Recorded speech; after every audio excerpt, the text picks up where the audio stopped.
Hello everyone. So many years ago, I think it was the Gun Mettle update, Valve added skins to this game. And one kind of innocuous change that came with this was the fact that you could pick up weapons as a result. Kind of hand in hand with the new skins. You know, you kill someone with the new skin, you get to pick it up and use it yourself. Whatever, kind of the same as Counter-Strike in that regard.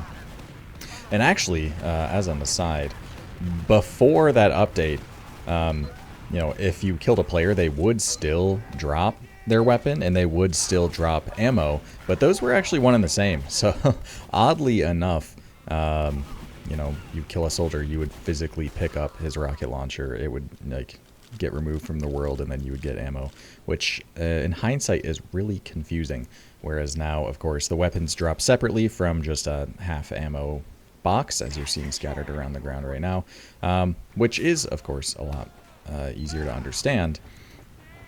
But I want to talk about this picking up enemy weapons change and how it kind of changes the game, in particular regard to Ubers.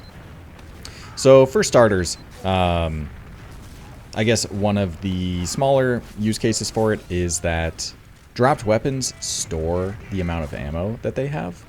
So, as this is primarily a soldier thing, because soldier is a class that can very easily run out of ammo. You don't have much ammo to use. Of course, you know, comparable amounts in your rocket launcher to, say, the grenade launcher, but Demo, of course, has two weapons that he primarily uses.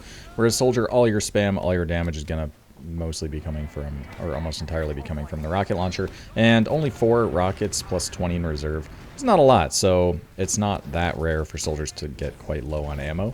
And if you can stumble on, say, an enemy soldier's rocket launcher that might have way more ammo, you can pick it up and then have ammo. This is not something that's very common, of course. I mean, picking up weapons in general is just a pretty rare thing to see. But there is a use case that you will see players use with regards to getting ammo. And of course, I mean, there's just some fun element to picking up someone else's weapon and using it, right? Maybe some BM factor, but yeah, it's an interesting little thing at least. But the big deal is with regards to Ubers, because, and this was a lot worse when the update first hit. It has since been changed, but when it initially came out, of course, when a medic drops Uber, similar to how ammo might be stored in the weapon, you would see the Uber charge rate get stored in the weapon. So it did drain, I believe, on launch, but it drained very slowly, which is a really big deal, because if you kill an enemy medic, let's say you drop them, and your medic then, when the fight is over, gets to pick up their medigun and get, you know, still 80% charge from it, you basically get to take another Uber immediately, right? And this is a big deal. Let's say you had slim Uber ad, and you were able to use it and kill the enemy medic with it when he's at, say, 70%. Then when the fight's all said and done, you can pick up that extra 50%, and suddenly you are even faster towards getting another Uber with even more ad. Rather than it being roughly 40 ad, it's now 90 ad instead.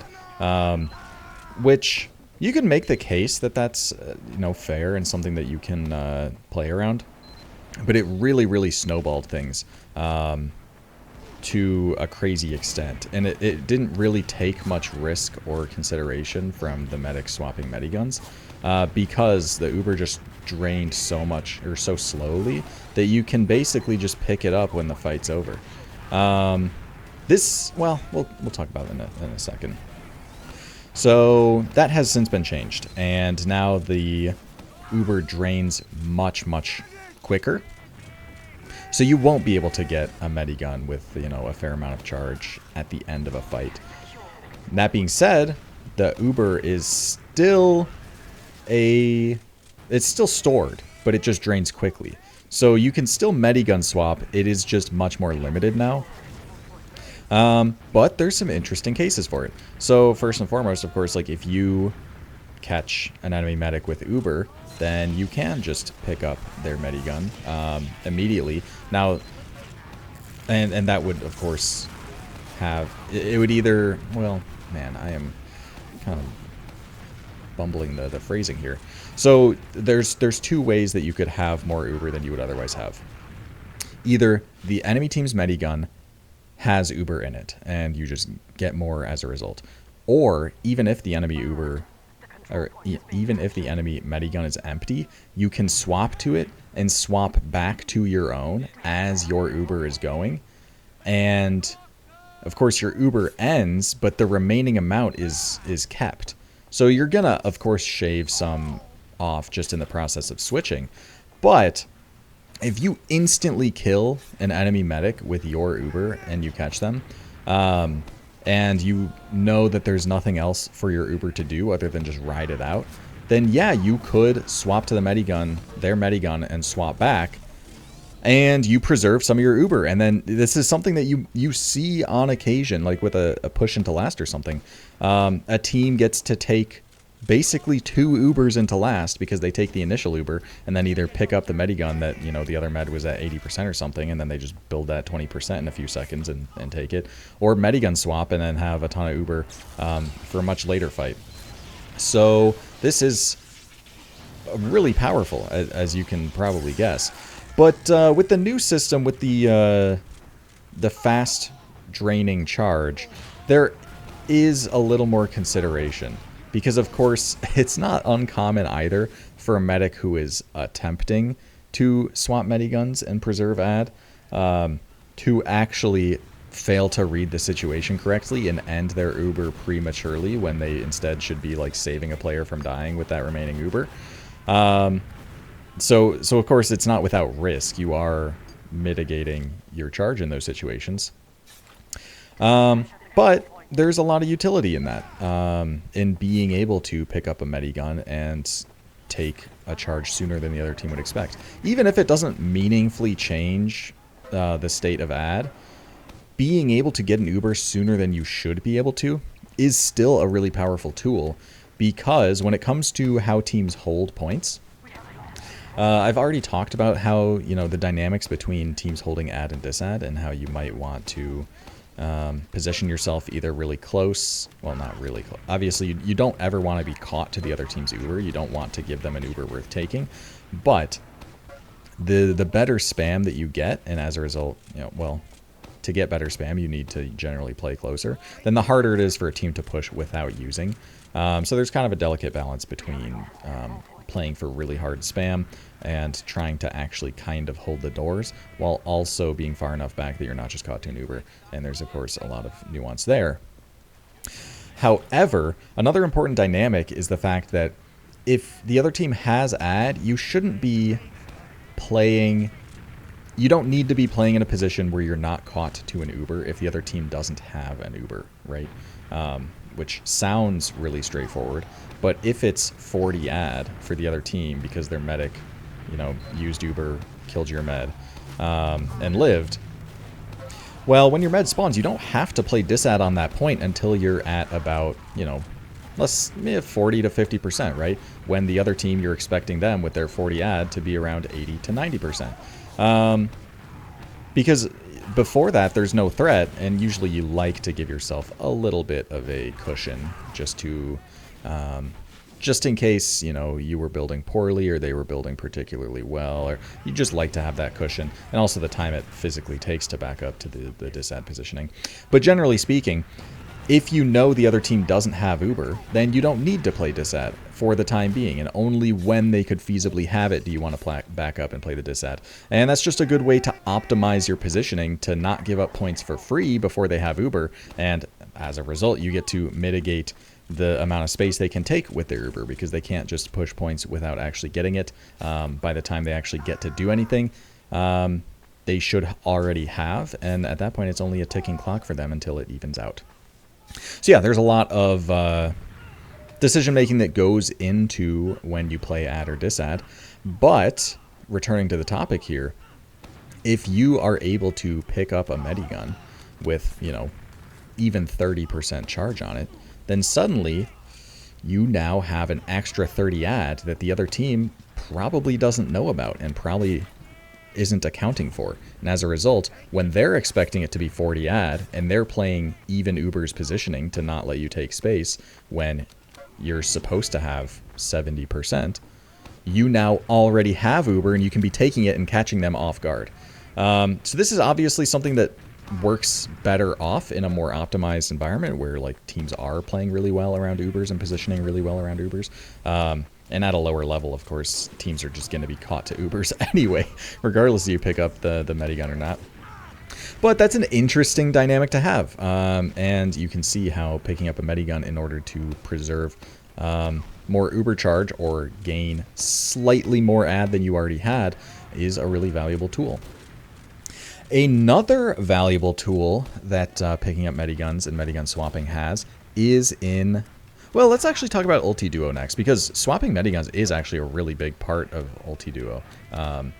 And, you know, it's not uncommon for a team to have ad, of course, and if you take an Uber and kill the enemy med, then immediately you get to swap metiguns, and then it's just more ad again.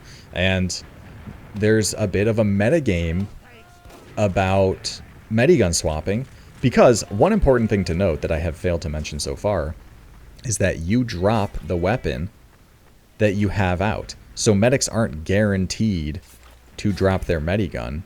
They just tend to have that out. So if you really wanted to optimize things, and this is not something that players do, to be clear, but it is theoretically a more optimal thing to do, if you know beyond a reasonable doubt that you're gonna die on medic, similar to how you might want to killbind or something, you want to die with your crossbow out or with your melee out. You would want to die with anything other than your medigun out, because if your medigun's out, then the other medic gets to swap mediguns potentially, and you are just denying that possibility. That's of course really only a consideration in a game mode like ulti duo. In sixes, you don't really see that level of optimization yet, I'll say. Of course, there are going to be some times where you'd rather have the beam out so you can beam scouts and have scout speed and potentially be able to dodge and survive with your faster movement speed, etc., etc. Like, of course, there are plenty of other things at play that, you know, are the reasons why people aren't thinking about dying with the crossbow instead. But it's an actual consideration. So now, another thing I wanted to talk about in a sixes context is the fact that metigun swapping does, in some sense, enable crits plays as well. Although we don't really see a lot of crits used nowadays. I know there actually was some crits in this demo, coincidentally enough. But as I've talked about with crits in the past, one of the major downsides of crits is that if the other team knows you're on crits, then it becomes way less effective, because obviously you can't really push doors with it. Best you can do is use it and hope to get some kills, but if everyone accounts for that, then it's really difficult to do much, because if you try and peek a door and take the crits, then they can just be holding close because they know you're on crits, and you just get mulched, right? And ad isn't really a thing with crits if the other team knows you have it. Like, obviously you're gonna get crits before their Uber, and that's a pretty common thing to happen as well, because of course it builds faster. But you don't get to play the ad in the same sense that, you know, an Uber ad you get to push points and potentially catch medics with. With crits, it's mostly just you need to hit those shots. So crits really falls off when the other team's aware of it. And what better way to not be stuck on crits after the other team's aware of it than to switch to metigun. It's just stock metigun, right? And how do you do this? Well, let's imagine a classic crit situation of both meds die on mid. One med spawns up crits. They get this crits. They kill the enemy medic with the crits. And then as they're pushing that point with the medic kill and all the other kills, then your own medic gets to switch to their stock metigun. And guess what? Now you are no longer stuck on crits. You might not have ad, depending on how long you took to pick up the metigun. Their medic may have already spawned by then. But you still were able to push that point and get it successfully, and you are now on Uber. So basically, it's just net positive. You got the point and you got off of crits. I know, of course, you might want to continue playing crits, because while it is way less effective when the other team's aware, there's still, like, actual things that you can do, and the other team has to properly counterplay it. So you might still want to stay on it. But the option is there to switch off and then just play your standard Uber, which a lot of teams are way more comfortable with. So yeah, metagun swapping in particular, but just swapping weapons in general, is a really interesting little tech that obviously was not created with any consideration to competitive. I will say probably the metagun charge rate draining like much faster was with actual competitive input and consideration, which, man, like it's actually crazy that that has ever happened. Where Valve like listens to, people are going to start raging about the base jumper if I continue on this line of thought, so I'm going to stop. But yeah, very, very minor change in the grand scheme of things that actually has a ton of depth and nuance to it when you look beneath the surface, and with some interesting questions about optimizing the game. So yeah, interesting little topic. Very few people will be switching weapons in game. It's quite rare, but in those rare cases, you might see a metagun swap. You might see 2 Ubers into last. And you might see some really crazy stuff enabled by this small, seemingly innocuous change. So anyway, hopefully that was an interesting topic for you guys. And yeah, hope you guys enjoyed, and I will see you guys next time.